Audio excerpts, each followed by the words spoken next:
Hey there, it's the English Picker here. This is part 2 of my picking finds for the last 2 weeks in October 2012. Now getting on to the coins. Picked up a whole mixed bag of stuff, and I've picked up the most Morgan dollars and silver dollars I have ever in 1 month. So I'll get to those in a bit. First of all, I picked up some wheeled stuff from the rummage boxes for £1. I paid for this. It's not really a coin, but it was treated as a coin. It's a stamp in this capsule. Not sure on the price of this, I really don't know, so might have to get it checked out. Anybody knows anything about these? I know nothing about stamps. So, French one, pretty cool. Then I got this one here, it's dated, I think it's 1712. It's an early one. It's probably Dutch or something like that. Got this, I thought it could be silver, 1935, the right sort of era, £5, French. Didn't test it with my magnet, I should have because it's magnetic, so it's probably nickel or something like that. Quite a nice piece though, only paid 20p for it, paid 20p for that as well. Got some German coins that I paid £1 for this one and 20p each for the others. This is a nice one here, it's made out of iron. It's called a Notgeld coin, 1910. 10 1918. It was made after the First World War as kind of emergency money. They also made Notgeld notes, which were sort of emergency type things, sort of in and around the Weimar hyperinflation time as well, when hyperinflation hit Germany, which is, I think, what's going to be our future, but that's another topic. Then I got this nice 1899 10 Pfennig German coin. It's like a nickel. That was 20p. That was 20p. Then I got this one. I think it's silver. 1895. I think it's Austrian actually. Coin. Then I got this one here. Deutschreich. 1908. Half mark. This is definitely silver. And that was £1. So that's a bargain. And going on the military theme, I picked up this. It's not a coin, but it kind of fits in the same thing.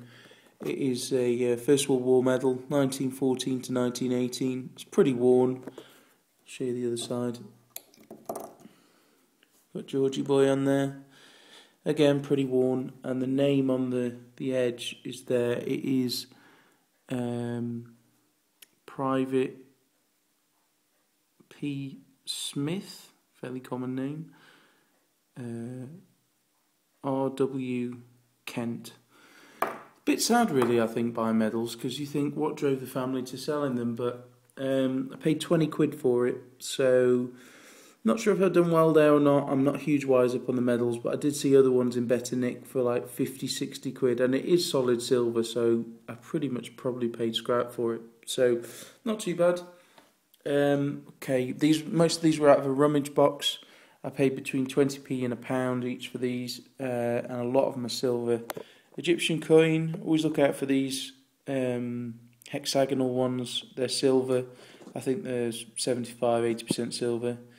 Got a Greek coin, 20 drachmas. This is 1960, that's silver as well. 10 drachmas and lower than 20 aren't silver, so watch out for them because I see them all the time.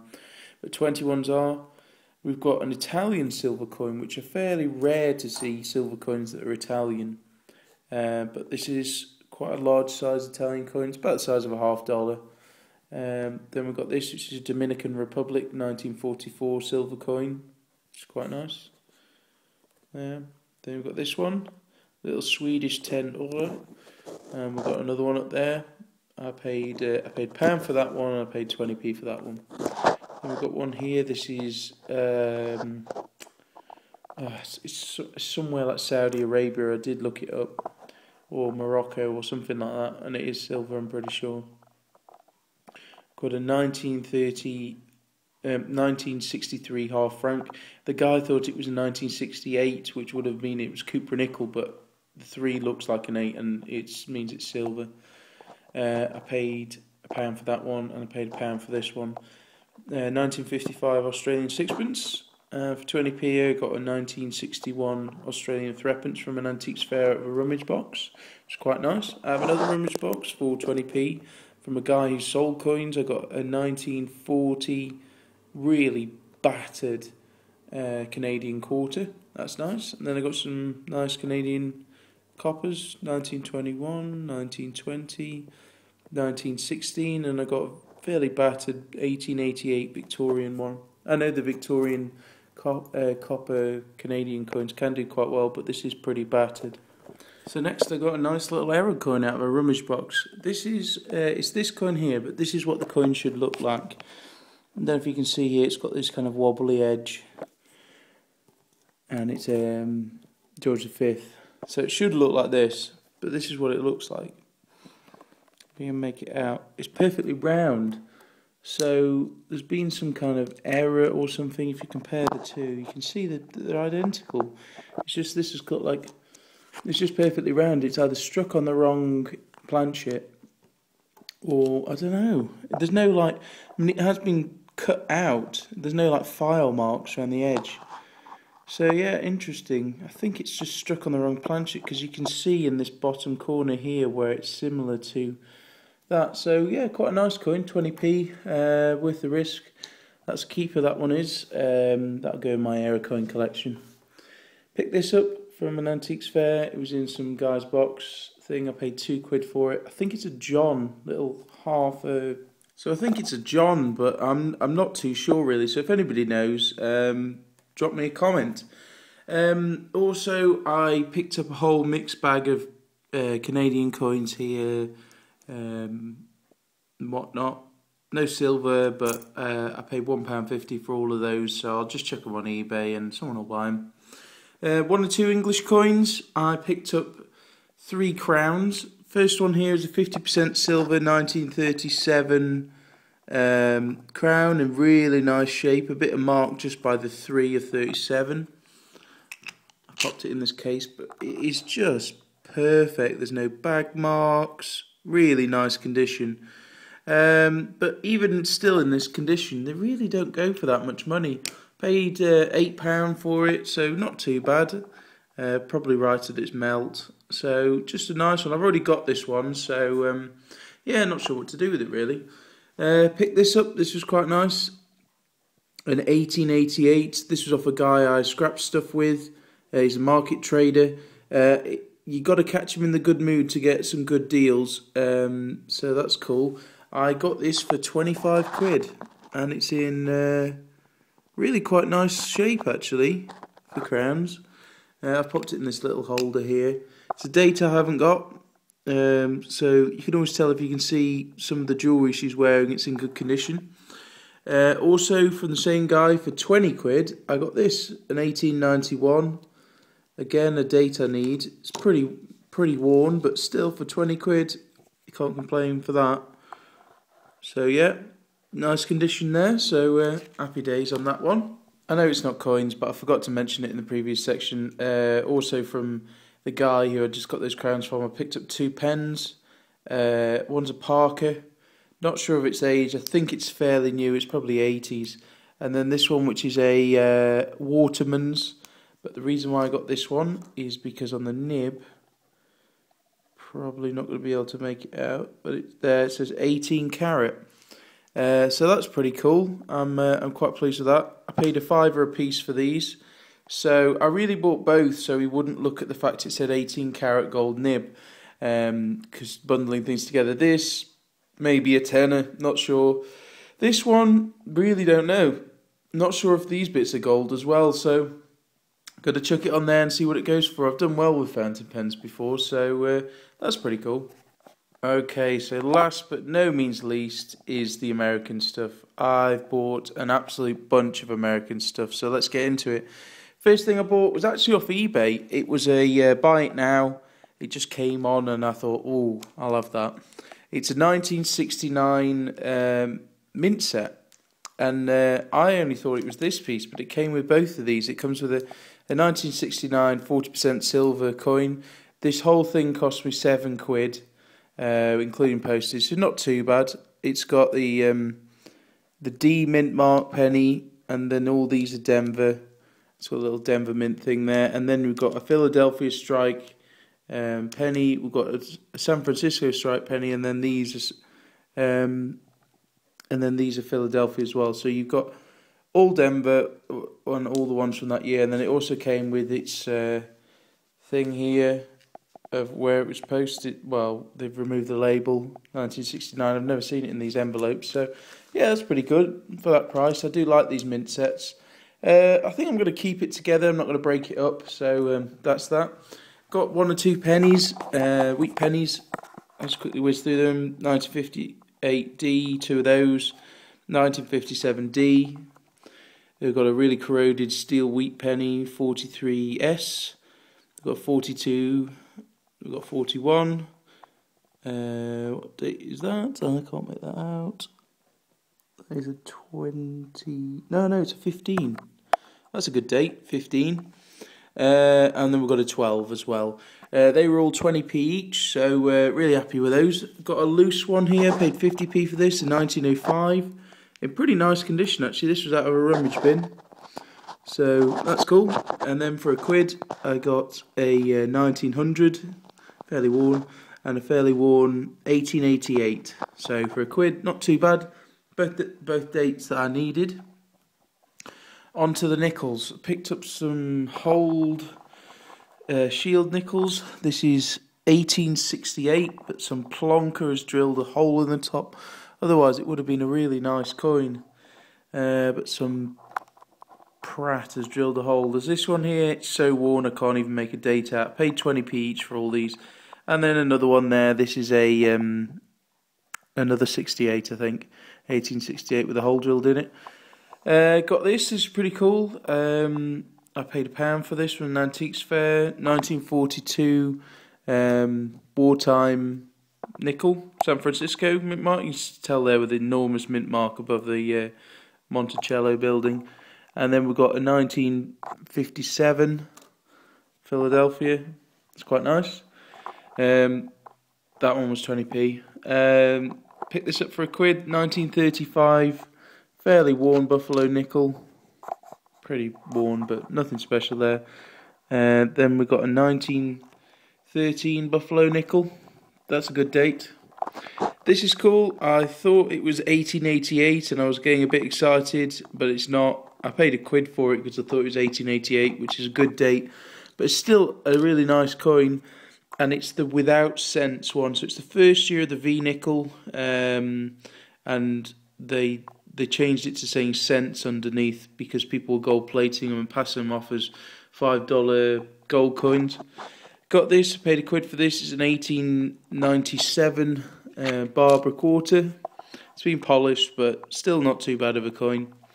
Then the other dimes, sorry, that's a dime. And then the other dimes I got were over here. We've got a 1923 I can't talk. 1923 S Mercury dime, and we've got a 52 Rosie.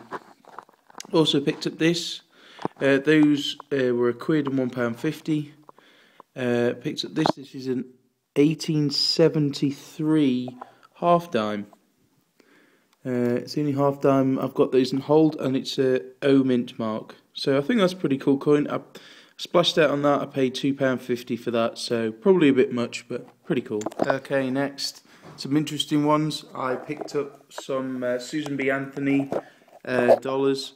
These were £1 each, 1979 and 1980. Everyone hates them, but I haven't got any, so that's pretty cool. Got a Sacagawea dollar, 2000D, but it's like a weird grey colour. I'm assuming this is the colour they go when they've been in circulation for a while, because it's a pretty nasty colour. All the golden colour's gone off it, so yeah, I've never seen them that worn before, but anyway, 1945 silver quarter. I paid £2 for this. It's not bad shape, so that's pretty cool. And then this one I actually got off eBay. I paid £5 including postage, and it's a real nice coin. Let's see if we can focus on this. It's 1917. It has got some damage around the rim, which is annoying, and the back's sort of off centre. But the damage around the rim has got a design into it. Just here, there's like the design of another coin there, but it's raised, so it isn't coin smashed together. It's like with a die. So I'll see if I can get some photos of that and pop them up at the end. But yeah, real nice coin for £5. If it wasn't for the damage around the rim, that would be a real pricey coin. But nonetheless, I'll get into my collection.